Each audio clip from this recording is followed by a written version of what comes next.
Professor, I have some wonderful news. You and Jean broke up? Why would that be wonderful? How about you come to my room later and I'll show you? You know this is harassment, right? Professor, why don't you do something? I kind of like keeping him around. Don't have to strain my neck as much when looking at. Looking to be short. Do you think he was malnourished as a child? Well, he did grow up in Canada. I wish I had different friends. Anyway, Professor, you still haven't guessed the news. I'm a telepath, Scott. I know that Bobby's here. Bobby's here! Hey, Iceman, how have you been? Cool as a cucumber, Wolvie. Been keeping it frosty. For the love of God, please tell me he doesn't speak in puns. Hey, chill out, Gene. Just breaking the ice. Robert, get the hell out of my house. Come on, Professor. He's not that annoying. Looks like I'm skating on some pretty thin ice. I retract my previous statement. It's not the puns. It's his powers. They're stupid. What do you mean, Professor? I just shoot ice and free stuff. Not that big a deal. You literally defy physics. I would explain it to you if you weren't such a bad student. Hey, what's with the cold shoulder? Guys, just how many ice puns are there? I have a feeling we're going to find out. Go ahead, Professor. Tell me why I make no sense. Try not to get brain freeze, Bobby. Oh, that was ice cold, baby. Scott, stop encouraging him. Very well. For starters, you violate the conservation of energy. Creating ice means removing massive amounts of thermal energy, yet you clearly aren't putting the heat anywhere. Hey, Professor, I make ice, not heat. I think you're getting a little mixed up. No, Robert, I'm not. Tell me,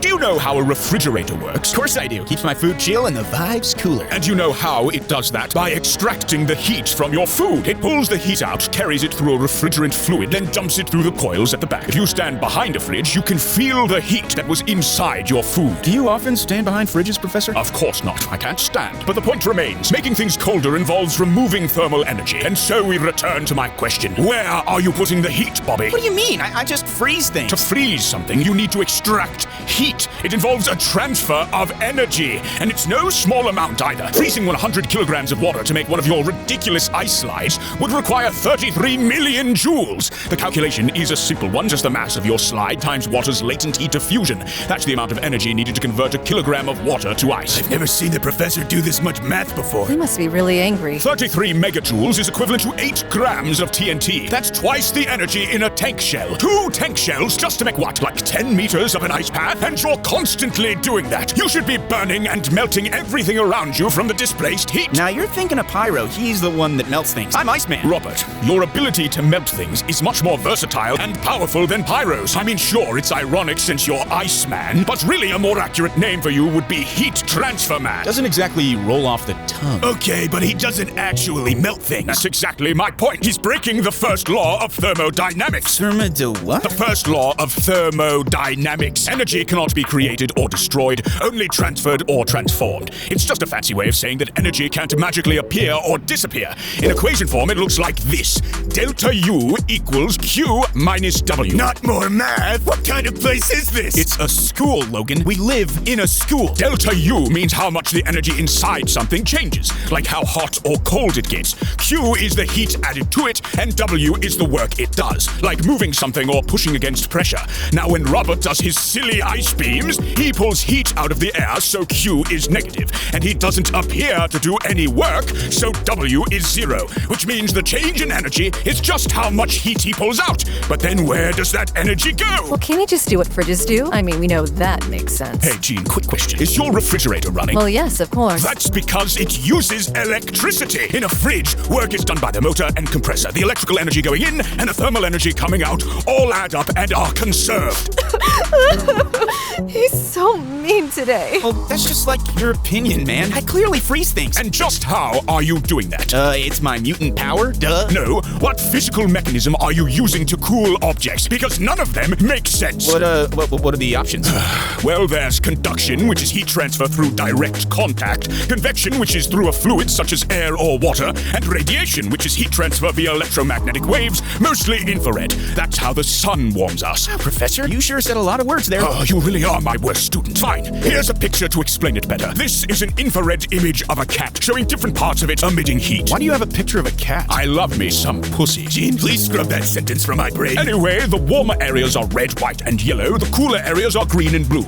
And there are actually several heat mechanisms at play here. The face, eyes, and nose are mostly emitting heat via radiation. They appear hottest because there's no fur. The legs and paws are a mix of conduction and radiation. Those cute little paws are in direct contact with the ground, making conduction significant. The torso and back are well insulated. Any heat loss there is due to radiation, but it's heavily reduced. Do you have one of a dog? No, I don't bloody well have one of a dog. Because I think I'd understand this better with a dog. Which mechanism do you use, Bobby? Because conduction can't explain most of your attacks since its range is far too limited. Convection would require powerful cold air currents, which you clearly aren't doing, and if you used radiation, we'd see side effects, like you should literally be glowing. What about evaporation? Sweating always keeps me cool. Excellent point, Logan. Summers, I'm smarter than you. My honor! But evaporation removes heat via vapor, and he's freezing vapor instead, so it's actually the opposite effect. You suck, Logan. Damn you, science! I don't know, I just use the water in the air. Okay, that doesn't really answer my question, but let's move on to that. You know that air humidity is typically low, right? Oh, there's enough water in it for me. No, there really shouldn't be. 1 cubic meter of air only holds about 25 grams of water vapor.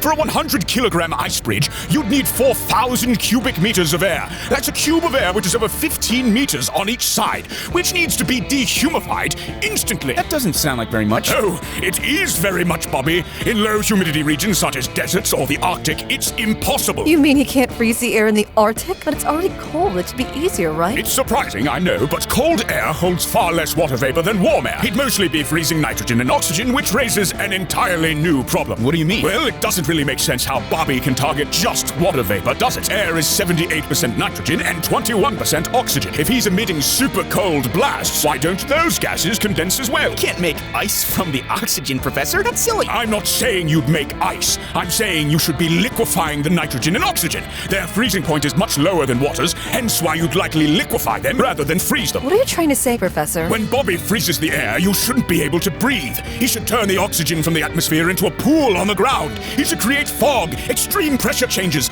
oxygen-rich explosions. Explosions? Liquid oxygen is a powerful oxidizer, far more concentrated than its gas form. It can dramatically accelerate combustion. But don't worry, because you'll probably suffocate before that happens, since, you know, all the oxygen is literally in a pool on the ground. I'm kind of getting the feeling you're not a fan of my powers, Professor. It's not me who isn't the fan, it's the universe. You defy entropy. You should know that I don't know what that means. Okay, then let me ask you a question. If you hold a cup of hot coffee, do your hands get warmer? You insult my honor with such a basic question, Professor. Why is he talking about honor so much? He must have went to Japan recently. Logan, that was racially charged. Nani? Of course your hands get warmer. But why? The total energy between your hands and the cup wouldn't change. Whether your hands warms the coffee or the coffee warms your hands, energy is conserved either way. Well, because heat moves from hot to cold. That's just what it does. Exactly, but changes in energy clearly aren't responsible for that direction, so it must be set by another property. A property we call entropy. I still don't know what entropy is. Also, why was Wolverine speaking Japanese? Entropy is a measure of disorder and randomness. It tells us how energy spreads out.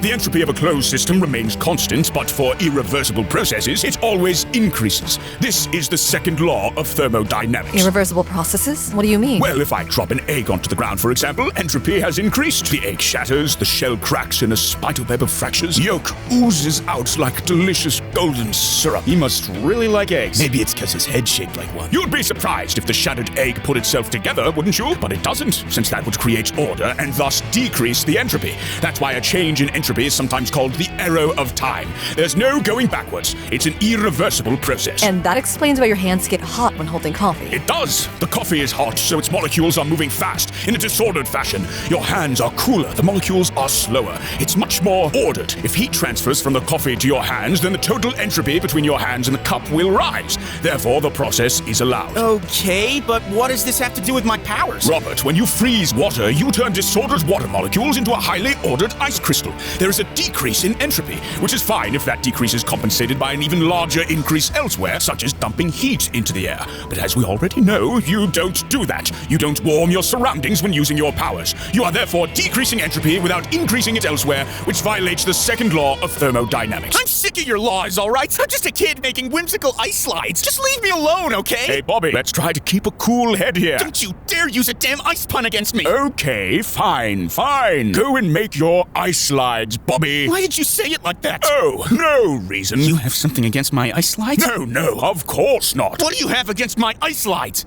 Your ice slides should collapse under their own weight. God damn it! Thermal stress is directly proportional to temperature change. Your attacks often involve rapid cooling. Thermal stress is equal to the Young's modulus for ice times the coefficient of thermal expansion for ice times the temperature change in Kelvin.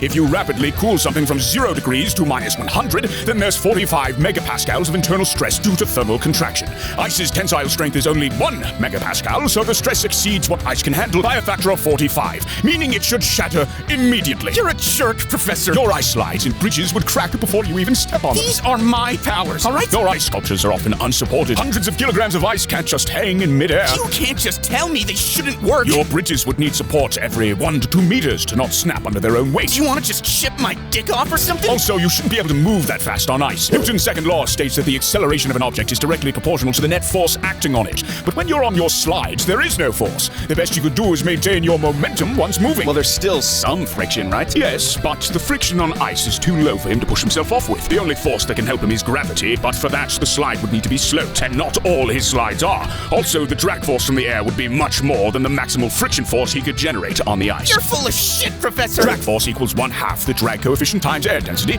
area, and velocity squared. You just had to make him whip out another equation. If you're crouched, your cross-sectional area will be around 0.7 meters squared. Let's say your velocity is 20 meters per second and the drag coefficient is 1. Air density is 1.2 kilograms per meters cubed at sea level, so the drag force will be equal to 168 newtons. Assuming you weigh 75 kilograms, then your deceleration is equal to 2.24 meters per second squared. At your starting speed of 20 meters per second, you'd come to a stop in under 9 seconds from just the air resistance. I hate this school. Also, that's an ideal case. In reality, the friction from the ice would slow you down as well. I hate you. Would you like me to calculate that? No, I've heard enough.